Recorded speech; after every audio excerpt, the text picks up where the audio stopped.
नमस्कार दोस्तों, मेरा नाम है शरद शर्मा और आप देख रहे हैं नमस्ते राजस्थान न्यूज। अभी की एक बड़ी खबर जो निकल के सामने आ रही है। नमस्कार साथियों, मैं रविंद्र भाटी, छात्र संघ अध्यक्ष जोधपुर विश्वविद्यालय। आज मैं आप सबके सामने हाजिर हुआ हूँ।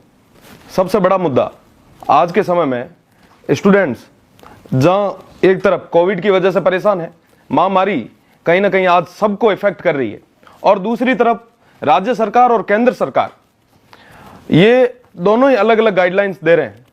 विद्यार्थी कंफ्यूज है, धर्म संकट में है कि होगा क्या, आने वाला टाइम कैसा होगा, परीक्षाएं होगी या नहीं होगी। कभी हमारे जो HRDC मिनिस्टर है रमेश जी, वो स्टेटमेंट देते हैं कि कोई परीक्षाएं नहीं होगी, कोरोना महामारी के चलते हुए सारी परीक्षाओं को रद्द किया जाता है। और वहीं दूसरी तरफ स्टेट गवर्नमेंट कहती है कि हम कोई भी एग्जाम पोस्टपोन नहीं करेंगे। कुछ दिन बाद समय बदलता है, सभी छात्र नेता और सभी संगठन है और हम सभी पूरी छात्र शक्ति ने मिलकर एक मुहिम खड़ी की, और उस मुहिम की बदौलत स्टेट गवर्नमेंट को झुकना पड़ा। उन्होंने कहा कि हम जितने भी एग्जाम्स हैं उन सब में विद्यार्थियों को प्रमोट करेंगे, उनके स्वास्थ्य को देखते हुए जितने भी एग्जाम हैं वो रद्द करते हैं। जैसे ही ये आया, 2 दिन बाद एक वापस नोटिफिकेशन आया कि HRDC ने फाइनल ईयर के एग्जाम्स को कराने के लिए हरी झंडी दे दी।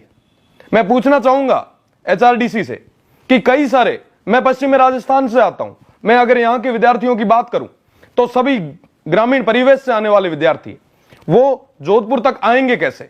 यहां पर 80% विद्यार्थी ग्रामीण परिवेश से आते हैं।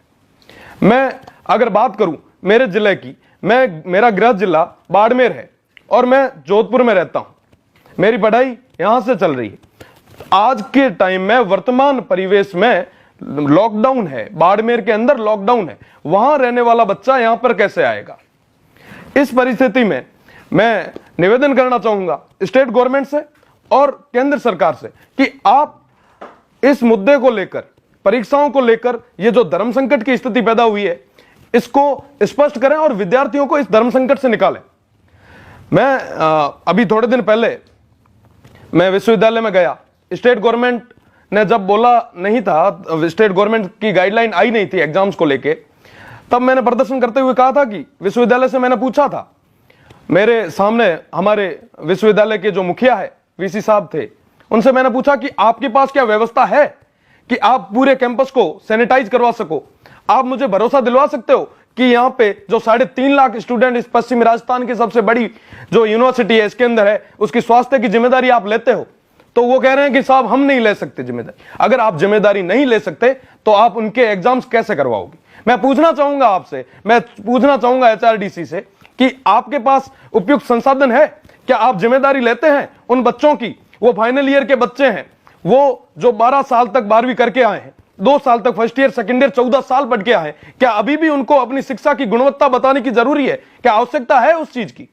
आपको नहीं लगता कि कहीं ना कहीं आप विद्यार्थियों के साथ भेदभाव कर रहे हो, उनके स्वास्थ्य के साथ खिलवाड़ कर रहे हो। मैं एक चीज बता रहा हूं, एक परिवार के अंदर बड़े बुजुर्ग भी होते हैं, बच्चे भी होते हैं। कोई एक बच्चा अगर अपने सेंटर पे आकर कोविड के कारण संक्रमित हो जाता है, कोविड के कारण अगर कोई संक्रमित हो जाता है और फिर वो वापस जाकर अपने घर पे किसी को संक्रमित कर दिया या कोई ऐसी चीज आ गई, तो उसका जिम्मेदार कौन होगा। उसकी जिम्मेदारी आप लेते हो। मैं आपको बताना चाहूंगा 10th 12th के जब एग्जाम हुए, बीकानेर के अंदर एक केस आया। एक बच्चा परीक्षा देने के लिए आया और जब वो वापस गया घर पे तो पूरी फैमिली है वो संक्रमित हो गई। कौन जिम्मेदार है उनका। मैं पूछना चाहूंगा, मैं किसी पार्टी से नहीं हूं, मैं ना बीजेपी से हूं ना कांग्रेस से हूं, मैं एक विद्यार्थी हूं, मैं उन सबका रिप्रेजेंटेटिव हूं, मैं प्रतिनिधि हूं उनका। और प्रतिनिधि होने के नाते मैं पूछना चाहूंगा, क्या आप जिम्मेदारी लेते हो। उनके स्वास्थ्य की जिम्मेदारी लेनी आपको है। अगर आप परीक्षा करवा रहे हो तो आपकी जिम्मेदारी है कि आप उनके स्वास्थ्य को लेकर भी अवेयर रहें। उनके लिए आप सब तरह की संसाधन है वो आप मुहैया कराएं और कोई भी प्रॉब्लम नहीं आए ऐसी कोई ना कोई व्यवस्था करवाएं। अगर आप व्यवस्था नहीं करवा सकते तो मेरा निवेदन है, क्योंकि मैं जानता हूं राजस्थान की सब विश्वविद्यालयों के बारे में मैं जानता हूं, यूनिवर्सिटीज के बारे में मैं जानता हूं। जब बच्चा एग्जाम देने आता है तब विश्वविद्यालय प्रशासन उनको सही से पानी भी नहीं पिला सकता, वो क्या सैनिटाइजिंग करवाएंगे। मैं पूछना चाहूंगा क्या करवा सकते हैं। एक एक जो एग्जामिनर होता है, वो एग्जामिनर सबको अटेंडेंस शीट पे सिग्नेचर करवाता है, वो हर स्टूडेंट के पास जाता है, तो क्या वो वहां से संक्रमित नहीं हो रहा? वो जो कॉपीज है वो इतने हाथों से निकल रही है, क्या वो संक्रमित नहीं होने के, कहीं पर भी संक्रमित होने का खतरा नहीं है? मैं आपको पूछना चाहूंगा, आप 3.5 लाख विद्यार्थियों की परीक्षा लेने की बात कर रहे हो, पश्चिमी राजस्थान के एक ही विश्वविद्यालय की बात कर रहा हूं, और ये जो पश्चिमी राजस्थान की आवाज है पूरे देश में जाके गूंजेगी, क्योंकि आप छात्र हितों के साथ खिलवाड़ कर रहे हो। आपको ध्यान देना चाहिए, छात्रों के हित के तरफ, उनके स्वास्थ्य को लेकर आपको सजग रहना जरूरी है, क्योंकि ये जो बच्चे हैं ये कभी आवाज नहीं बन पा रहे हैं, इनकी कोई आवाज नहीं उठा रहा है, कोई बीजेपी में एंगेज है तो कोई कांग्रेस में है। मैं पूछना चाहूंगा, आप बड़े हो, आप उस परिवार के मुखिया हो, आपका ये दायित्व है कि आप उनको स्वास्थ्य के लेके, उनके जो हित है उनके लिए आप आगे आओ, जरूरी है, आप सबका ये दायित्व है। तो मैं चाहूंगा मेरे जितने भी भाई हैं जो मुझे अभी देख पा रहे हैं, सुन पा रहे हैं, कल 12 बजे हम हैशटैग चला रहे हैं सोशल मीडिया के थ्रू, क्योंकि अभी जो कोविड चल रहा है, महामारी चल रही है, उसके अंदर कोई प्रदर्शन करना या कोई ऐसी हरकत करना ये उचित नहीं है, क्योंकि सबका स्वास्थ्य जरूरी है। जहां कया करे कि पहला हित निरोगी काया, तो पहला सुख निरोगी काया अगर है तो वो कैसे होगा?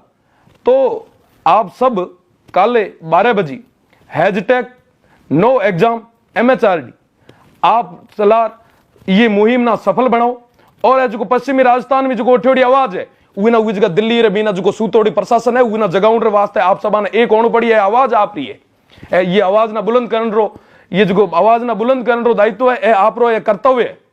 आज मारा एग्जाम को नहीं हुए, मैं MA फर्स्ट ईयर रो स्टूडेंट हूं, पर मारे माथे दायित्व है वहां सब बच्चा रो जगह मैंने वोट देर जितायो है, तो मैं मारो कर्तव्य की पालना करूं, और आप सबा नो कर्तव्य है कि आप आगे आर ये यज्ञ मीना आहुति दो, आप कर्तव्य, और आपना ये कर्तव्य ना निभाणु है।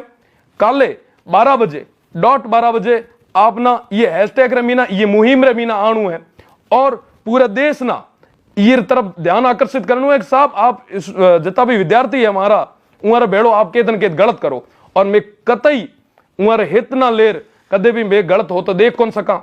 और अगर आज भी सूता रहिया, अगर आज भी आप सोते रहे, तो कल ये केंद्र सरकार और राज्य सरकार की राजनीति के बीच में एक विद्यार्थी पीसेगा, उसके जिम्मेदार आप खुद हो। आपको आगे आना है, आपको खुद के लिए आगे आना है, उन तमाम विद्यार्थियों के लिए जो कहीं ना कहीं पूरे देश में आज के टाइम में विद्यार्थी आस लगाए बैठे हैं कि कुछ न कुछ स्पष्ट गाइडलाइंस आएगी। मैं आपको बताना चाहूंगा कि 9 तारीख को एग्जाम्स होने थे, उससे पहले स्टेट गवर्नमेंट ने गाइडलाइन दी कि हम एग्जाम नहीं कराएंगे। जस्ट दूसरे या तीसरे दिन वापस ऊपर से गाइडलाइन आती है सेंट्रल गवर्नमेंट से कि हम एग्जाम्स करवाएंगे। यह कहां का तरीका है? आप उस विद्यार्थी को धर्म संकट में डाल रहे हो। मैं कह रहा हूं आप स्थितियों को स्पष्ट करो, और साथ ही साथ जितने भी विद्यार्थी हैं उन सभी को प्रमोट करो, क्योंकि उन सभी की स्वास्थ्य को लेकर जिम्मेदारी वो आपकी जिम्मेदारी है। और मैं चाहता हूं किसी भी तरह की आप कोई लापरवाही ना करें, और उन विद्यार्थियों को प्रमोट करके उनके स्वास्थ्य के हित में आप फैसला लें। कल 12 बजे हैशटैग के साथ इस मुहिम को आप सफल बनाएं। जय हिंद, वंदे मातरम। खबरों का सिलसिला यूं जारी रहेगा, आप देखते रहिए नमस्ते राजस्थान न्यूज। हमारे इस वीडियो को जैसा लाइक करें, शेयर करें, और हमारे चैनल नमस्ते राजस्थान न्यूज को सब्सक्राइब करना ना भूलें। जय हिंद, जय भारत, नमस्ते राजस्थान।